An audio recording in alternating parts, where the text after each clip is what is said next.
Hi ನಮಸ್ಕಾರ ಎಲ್ರಿಗೂ. ಇವತ್ತು ನಮ್ಮ ಮನೆಯಲ್ಲಿ ಮಾಡುವಂತಹ ಬಸ್ಸಾರು ಮತ್ತು ಕಾಯಿ ಪಲ್ಯವನ್ನು ಯಾವ ರೀತಿ ಮಾಡೋದು ಅಂಥೇಳಿ ನಾನು ಈ ವಿಡಿಯೋದಲ್ಲಿ ನಿಮಗೆ ತಿಳಿಸ್ಕೊಡ್ತಾ ಇದ್ದೀನಿ.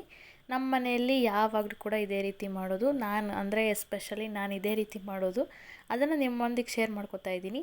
ತುಂಬಾ ರುಚಿಯಾಗಿರುತ್ತೆ. ಈ ರೀತಿ ನೀವು ಬಸ್ಸಾರನ್ನು ಮಾಡ್ಕೊಳ್ಳೋದ್ರಿಂದ ಇದನ್ನು ಯಾವ ರೀತಿ ಮಾಡೋದು ಅಂತೇಳಿ ನೋಡ್ಕೊಂಬರೋಣ ಬನ್ನಿ. ನಾನು ಇಲ್ಲಿ ಅದನ್ನು ಮಾಡಲಿಕ್ಕೆ ಇಲ್ಲಿ ತಪ್ರಗಾಯಿ ಅಂತ ಕರಿತೀವಿ ನಮ್ಮ ಹಳ್ಳಿ ಸೈಡು. ಇದನ್ನು ನೋಡಿ ಇಷ್ಟು ಉದ್ದ ಇರುತ್ತೆ. ಇದು ನೋಡೋದಕ್ಕೆ ನೋಡಿ ಇಷ್ಟು ಉದ್ದ ಇರುತ್ತೆ. ಅದನ್ನು ತಪ್ರಗಾಯಿ ಅಂತ ಕರಿತೀವಿ. ನಾವು ಬಿಡಿಸಿದಾಗ ಅದು ಸೇಮು ಅಲಸಂದೆ ಕಾಳು ಇರುತ್ತಲ್ಲ ಅದೇ ರೀತಿ ಇರುತ್ತೆ. ಅದ್ರ ಜೊತೆಗೆ ಸ್ವಲ್ಪ ನೆಲ್ಲವರೆಕಾಯನ್ನು ತೊಗೊಂಡಿದ್ದೀನಿ, ಹಾಗೆ ಸ್ವಲ್ಪ ಹುರುಳಿಕಾಯನ್ನು ತೊಗೊಂಡಿದ್ದೀನಿ. ಮೂರನ್ನು ಕೂಡ ಮಿಕ್ಸ್ ಮಾಡಿ ಹಾಕ್ತಾಯಿದ್ದೀನಿ ನಾನು ಬಸ್ಸಾರು ಮಾಡಲಿಕ್ಕೆ. ನಾವು ಈಗ ಎಲ್ಲವೂ ಕೂಡ ನಾನು ಎಳೆಯದನ್ನೇ ತೊಗೊಂಡಿದ್ದೀನಿ. ಎಲ್ಲವೂ ಕೂಡ ನೋಡಿ ಇದೇ ರೀತಿ ಮುರಿದು ಹಾಕ್ತಾಯಿದ್ದೀನಿ. ಎಲ್ಲವೂ ಕೂಡ ಎಳೆವಿದೆ. ಇದು ನೋಡಿ ತಪ್ರಕಾಯಿ ಈ ರೀತಿ ಇರುತ್ತೆ, ಅಲಸಂದೆಕಾಯಿ ಥರ ಇರುತ್ತೆ. ಇದನ್ನು ಕೂಡ ಅದು ಎಳೆಯದಾಗಿರೋದ್ರಿಂದ ನಾನು ಈ ರೀತಿ ಮುರಿದ್ಬಿಟ್ಟು ಹಾಕೋತಾ ಇದ್ದೀನಿ. ಬಸ್ಸಾರು ತುಂಬಾ ಚೆನ್ನಾಗಾಗುತ್ತೆ ಈ ರೀತಿ ಕಾಯನ್ನು ಹಾಕೋದ್ರಿಂದ. ಹಳ್ಳಿ ಸೈಡಂತೂ ತುಂಬಾ ಸಿಗ್ತಾ ಇರ್ತವೆ. ನೀವು ಕೂಡ ಹಳ್ಳಿಯವರಾಗಿದ್ದರೆ ನಿಮಗೂ ಗೊತ್ತಿರುತ್ತೆ, ತುಂಬಾ ರುಚಿ ಇರುತ್ತೆ ಸಾರು ಕೂಡ. ನೀವು ಮಾಡ್ಕೊಂಡು ತಿನ್ನಿ ಅಂತ ಹೇಳ್ತಾ ನೋಡಿ ನಾನು ಈ ರೀತಿ ಮುರಿದ್ಬಿಟ್ಟು ಹಾಕ್ಕೋತಾ ಇದ್ದೀನಿ ಎಲ್ಲವನ್ನು ಕೂಡ.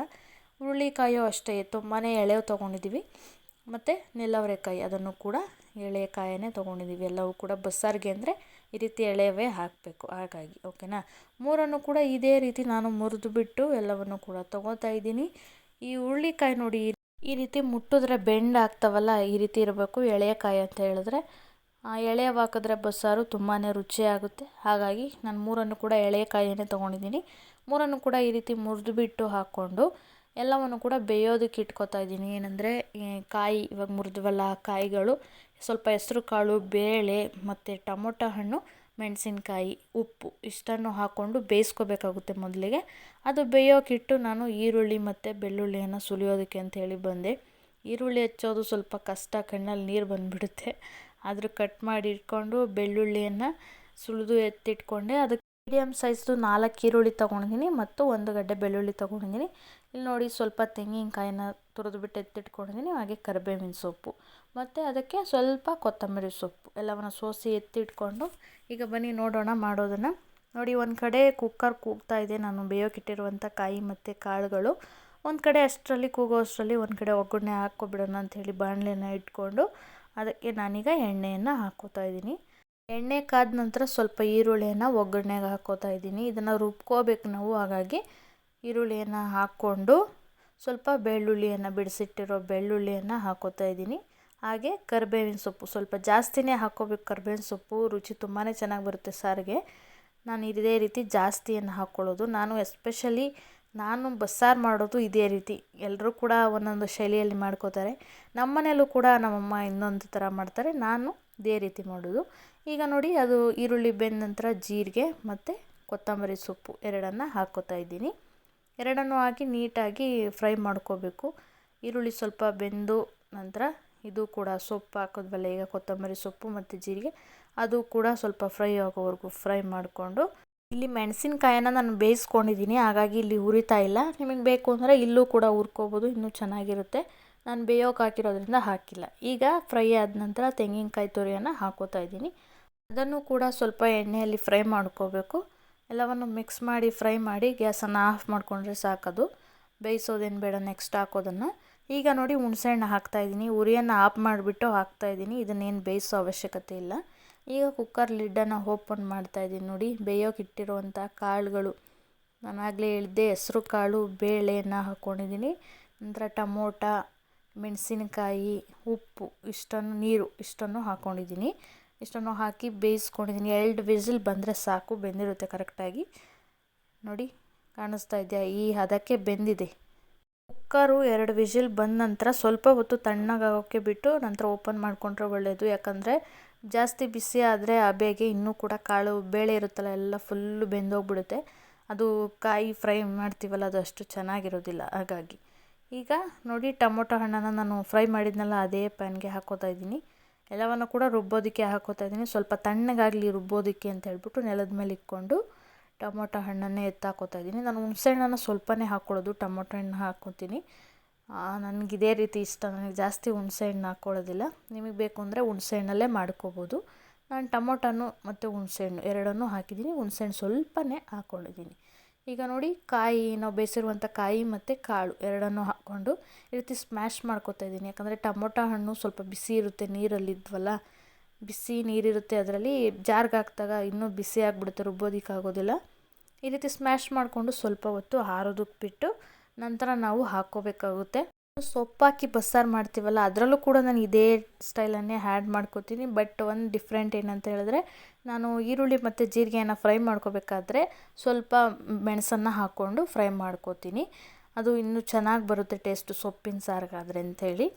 ಈಗ ನೋಡಿ ನಾನು ಸ್ಮ್ಯಾಶ್ ಮಾಡಿ ಇಟ್ಟಿರುವಂಥ ಎಲ್ಲ ಐಟಮ್ನ ಜಾರ್ ಒಳಗಡೆ ಹಾಕ್ಕೊಂಡು ಬೇಯಿಸಿರೋ ನೀರನ್ನೇ ಹಾಕ್ಕೋತಾ ಇದ್ದೀನಿ. ಟೇಸ್ಟ್ ಅದೇ ಬರುತ್ತೆ. ನಾವು ಬೇರೆ ತಣ್ಣೀರನ್ನು ಆ್ಯಡ್ ಮಾಡಿಕೊಂಡ್ರೆ ಅಷ್ಟು ಚೆನ್ನಾಗಿರೋದಿಲ್ಲ. ಈಗ ನೋಡಿ ರುಬ್ಕೋತಾ ಇದ್ದೀನಿ. ಮೀಡಿಯಮ್ಮಾಗಿ ರುಬ್ಕೊಳ್ಳಿ, ಜಾಸ್ತಿ ನುಣ್ಣಗೆ ರುಬ್ಬಾರ್ದು, ತರಿಯಾಗಿ ಜಾಸ್ತಿ ಗಟ್ಟಿಗೂ ರುಬ್ಕೋಬಾರ್ದು, ಮೀಡಿಯಮ್ಮಾಗಿದ್ದರೆ ಸಾಕು. ಈಗ ಒಂದು ಕಡೆ ಎತ್ತಿಟ್ಕೊಂಡು ಈಗ ಕಾಯಿ ಬೇಯಿಸಿದ್ವಲ್ಲ ಅದನ್ನು ಒಂದು ತಟ್ಟೆಗೆ ಹಾಕ್ಕೋತಾ ಇದ್ದೀನಿ, ಆರ್ಕೊಳ್ಳಿ ಅಂತೇಳಿ. ಈ ನೀರನ್ನು ಹಿಂಡಬೇಕಾಗುತ್ತೆ ಕಾಯಲ್ಲಿ ಫ್ರೈ ಮಾಡ್ಕೊಳ್ಳೋದಕ್ಕೆ. ಒಂದು ತಟ್ಟೆಗೆ ಎತ್ತು ಹಾಕ್ಕೋತಾ ಇದ್ದೀನಿ. ನೀರನ್ನು ಸಪ್ರೇಟ್ ಮಾಡ್ಕೋಬೇಕು ಸಾಂಬಾರಿಗೆ, ಕಾಯಿನ ಸಪ್ರೇಟ್ ಮಾಡ್ಕೋಬೇಕು.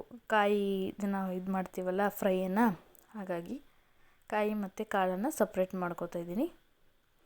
ನೀರನ್ನು ಮತ್ತೆ ಇನ್ನೊಂದು ಪಾತ್ರೆಗೆ ನಾನು ಶಿಫ್ಟ್ ಮಾಡ್ಕೋತಾ ಇದ್ದೀನಿ.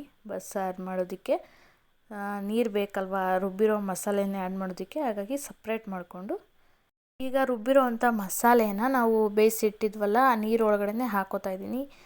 ನೋಡಿ ಅದಕ್ಕೆ ರುಬ್ಕೊಂಡಿದ್ದೀನಿ. ಜಾಸ್ತಿ ನುಣ್ಣಗೂ ಇಲ್ಲ, ಜಾಸ್ತಿ ಗಟ್ಟಿಗೂ ಇಲ್ಲ, ಸಾಕು ಇಷ್ಟಿದ್ರೆ. ಈಗ ಅದೇ ನೀರನ್ನು ತೊಗೊಂಡು ಜಾರ್ ಒಳಗಡೆ ಹಾಕಿ ಮತ್ತೆ ಅದರೊಳಗಡೆ ಹಾಕ್ತಾಯಿದ್ದೀನಿ.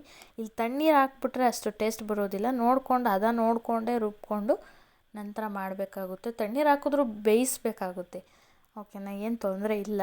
ಬಟ್ ನೋಡ್ಕೊಂಡು ಮಾಡಿಕೊಂಡ್ರೆ ಒಳ್ಳೆಯದು. ಮತ್ತು ಇದು ಗಟ್ಟಿಗಿದೆ ನಾನು ಮಾಡಿರೋದೀಗ.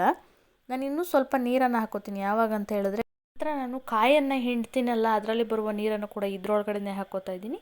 ಅದಕ್ಕೆ ಈಗ ನೀರನ್ನು ಹಾಕಿಲ್ಲ. ಈಗ ಮತ್ತೆ ಒಂದು ಪ್ಯಾನ್ಗೆ ಎಣ್ಣೆಯನ್ನು ಹಾಕ್ಕೊಂಡು ಸಾಸಿವೆಯನ್ನು ಹಾಕೋತಾ ಇದ್ದೀನಿ, ಇದು ಒಗ್ಗರಣೆ ಮಾಡಲಿಕ್ಕೆ. ಈಗ 3 ಜಜ್ಜಿರುವ ಬೆಳ್ಳುಳ್ಳಿಯನ್ನು ಹಾಕೋತಾ ಇದ್ದೀನಿ. ಒಳ್ಳೆ ಟೇಸ್ಟ್ ಬರುತ್ತೆ ಜಜ್ಜಿ ಹಾಕ್ಕೊಂಡ್ರೆ. ಈಗ ಕರಿಬೇವಿನ ಸೊಪ್ಪನ್ನು ಹಾಕೋತಾ ಇದ್ದೀನಿ. ಸ್ವಲ್ಪ ಜಾಸ್ತಿನೇ ಹಾಕೋತಾ ಇದ್ದೀನಿ ಒಗ್ಗರಣೆಗೆ, ತುಂಬ ಚೆನ್ನಾಗಿರುತ್ತೆ ಟೇಸ್ಟು. ಮತ್ತು ಈರುಳ್ಳಿಯನ್ನು ಹಾಕೋತಾ ಇದ್ದೀನಿ. 2 ಕಟ್ ಮಾಡಿರುವ ಈರುಳ್ಳಿನ ಹಾಕೋತಾ ಇದ್ದೀನಿ. ಎಲ್ಲವನ್ನು ಹಾಕಿ ಈ ರೀತಿ ಮಿಕ್ಸ್ ಮಾಡಿಕೊಂಡು ಸ್ವಲ್ಪ ಹೊತ್ತು ಗೋಲ್ಡನ್ ಬ್ರೌನ್ ಕಲರ್ ಬರೋವರೆಗೂ ಹುರಿದು ಅದರಲ್ಲಿ ಸ್ವಲ್ಪ ಈರುಳ್ಳಿಯನ್ನು ಎತ್ಕೊಂಡು ಈ ಸಾಂಬಾರಿಗೆ ಹಾಕೋತಾ ಇದ್ದೀನಿ. ಒಗ್ಗರಣೆಯನ್ನು ನಾನು ಇದೇ ರೀತಿ ಮಾಡೋದು. ಸಾಂಬಾರಿಗೆ ಹಾಕ್ಕೊಂಡು ಉಳಿದ ಈರುಳ್ಳಿಯನ್ನು ಮತ್ತೆ ಅದು ಬೇಯಿಸಿರುವ ಕಾಳಿಗೆ ಮಾಡ್ಕೋತೀನಿ. ಈ ಸಾಂಬಾರನ್ನು ಬೇಕಿದ್ದರೆ ಬಿಸಿ ಮಾಡ್ಕೊಳ್ಳಿಲ್ಲ ಅಂದರೆ ಹಾಗೆ ಯೂಸ್ ಮಾಡಿ. ಈಗ ನೋಡಿ ನಾನು ಒಗ್ಗರಣೆ ಮಿಕ್ಕಿತ್ತಲ್ಲ, ಅದಕ್ಕೆ ನೀರನ್ನು ಹಿಂಡಿರುವ ಕಾಳು ಮತ್ತು ಕಾಯಿಯನ್ನು ಹಾಕ್ಕೊಂಡು ಮಿಕ್ಸ್ ಮಾಡಿ ಸ್ವಲ್ಪ ಹೊತ್ತು ಹುರಿತೀನಿ. ಇಷ್ಟು ಮಾಡಿದ್ರೆ ಆಯಿತು, ರೆಡಿ ಆಯಿತು ಕಾಳು. ಎಲ್ಲವೂ ಸ್ವಲ್ಪ ಮಿಕ್ಸ್ ಮಾಡಿ, ನೀರೇನಾದರೂ ಇದ್ದರೆ ಇನ್ನೂ ಸ್ವಲ್ಪ ಹೀರ್ಕೊಳ್ಳುತ್ತೆ, ಅಷ್ಟೊಂದು ಸ್ವಲ್ಪ ಹೊತ್ತು ಬಿಟ್ಟರೆ ಸಾಕು. ಕಡಿಮೆ ಉರಿ ಇಕ್ಕೋಬೇಕು, ಬೇಗನೆ ಸೀದೋಗ್ಬಿಡುತ್ತೆ ನಾವು ನೀರನ್ನು ಹಿಂಡಿರೋದ್ರಿಂದ. ಈಗ ಅದಕ್ಕೆ ನಾನು ಸ್ವಲ್ಪ ಕಾಯಿ ತುರಿ ಎತ್ತಿಟ್ಕೊಂಡಿದ್ನಲ್ಲ ಅದನ್ನು ಹಾಕ್ಕೋತಾ ಇದ್ದೀನಿ ಮೇಲೆ ಹಾಕ್ಕೊಂಡು ನೀಟಾಗಿ ಮತ್ತೊಂದು ಸಲ ಮಿಕ್ಸ್ ಮಾಡ್ಕೋಬೇಕು. ಎಲ್ಲವನ್ನು ಕೂಡ ಮಿಕ್ಸ್ ಮಾಡಿಕೊಂಡು ಮತ್ತೊಂದು 2 ನಿಮಿಷ ಕಡಿಮೆ ಉರಿಲೇ ಹುರಿದು ಬಿಟ್ಟು ಆಫ್ ಮಾಡಿದ್ರೆ ಕಾಯಿ ಪಲ್ಯ ಕೂಡ ರೆಡಿ ಆಗುತ್ತೆ. ಇಷ್ಟು ನಾನು ಮಾಡುವ ಬಸ್ಸಾರು. ನೀವು ಕೂಡ ಇದೇ ರೀತಿ ಮಾಡಿ, ತುಂಬಾ ಚೆನ್ನಾಗಿ ಬರುತ್ತೆ ಟೇಸ್ಟು ಬಸ್ಸಾರು ಈ ರೀತಿ ಮಾಡೋದ್ರಿಂದ. ನಾನು ಯಾವಾಗಲೂ ಕೂಡ ಇದೇ ರೀತಿಯನ್ನೇ ಮಾಡೋದು. ಸಖತ್ತು ಟೇಸ್ಟ್ ಇರುತ್ತೆ. ಅನ್ನಕ್ಕಾದರೂ ತಿನ್ಬೋದು, ಇಲ್ಲ ಮುದ್ದೆಗಾದರೂ ತಿನ್ಬೋದು. ಇನ್ನು ಒಂದು ಮೇಯ್ನ್ ಏನಪ್ಪ ಅಂತ ಹೇಳಿದ್ರೆ, ಸಾಂಬಾರನ್ನ ನಿಮಗೆ ಬೇಕಿದ್ರೆ ಮಾತ್ರ ಬಿಸಿ ಮಾಡ್ಕೊಳ್ಳಿ. ನಾವೆಲ್ಲವನ್ನು ರೆಡಿ ಮಾಡಿ ಒಗ್ಗರಣೆ ಎಲ್ಲ ಹಾಕಿದ್ಮೇಲೆ ಬಿಸಿ ಮಾಡಿದ್ರೆ ಅಷ್ಟು ಚೆನ್ನಾಗಿರೋದಿಲ್ಲ, ಅಂದರೆ ಕುದಿಬಾರ್ದು ಸಾರು. ನಾವು ಊಟ ತಿನ್ನೋಷ್ಟರಲ್ಲಿ ಸಾಂಬಾರು ಏನಾದರೂ ತಣ್ಣಗಾಗಿದ್ದರೆ ಸ್ವಲ್ಪ ಬಿಸಿ ಮಾಡಿಕೊಂಡ್ರೆ ತೊಂದರೆ ಇಲ್ಲ, ಬಟ್ ಕುದಿಸ್ಬಾರ್ದು. ಕುದಿಯೋದು ಅಂದರೆ ಜಾಸ್ತಿ ಬಿಸಿಯಾಗಿ ಮಳ್ತಾ ಇರುತ್ತಲ್ಲ ಒಳಗಡೆ, ಆ ರೀತಿ ಕುದಿಸಿದ್ರೆ ಸಾರು ಟೇಸ್ಟು ಹೋಗಿಬಿಡುತ್ತೆ. ನಾನು ಆ ಟೈಮಲ್ಲಿ ಮಾಡಿ ಆಗಲೇ ತಿಂತೀನಿ, ಹಾಗಾಗಿ ನಾನು ಸಾರನ್ನು ಬಿಸಿ ಮಾಡೋದಿಲ್ಲ. ಹಾಗಾಗಿ ನನಗೆ ಒಳ್ಳೆ ಟೇಸ್ಟ್ ಸಿಗುತ್ತೆ ಬಸ್ಸಾರಲ್ಲಿ. ನೀವು ಕೂಡ ಅದೇ ರೀತಿ ಟ್ರೈ ಮಾಡಿ ಮನೆಯಲ್ಲಿ. ಹಾಗೆ ಈ ವಿಡಿಯೋ ಇಷ್ಟ ಆದರೆ ದಯವಿಟ್ಟು ಒಂದು ಲೈಕನ್ನು ಮಾಡಿ, ನಮ್ಮ ಚಾನಲನ್ನು ಸಬ್ಸ್ಕ್ರೈಬ್ ಮಾಡ್ಕೊಳ್ಳಿ. ಅದೇ ರೀತಿ ನಾನು ವಿಡಿಯೋಸನ್ನು ಹಾಕ್ತಾಯಿರ್ತೀನಿ. ನನಗೆ ಗೊತ್ತಿರುವಂತಹ ಮಾಹಿತಿಯನ್ನು ನಿಮಗೆ ಶೇರ್ ಮಾಡ್ಕೋತಾ ಇರ್ತೀನಿ. ಎಲ್ರಿಗೂ ಕೂಡ ನಮಸ್ಕಾರ.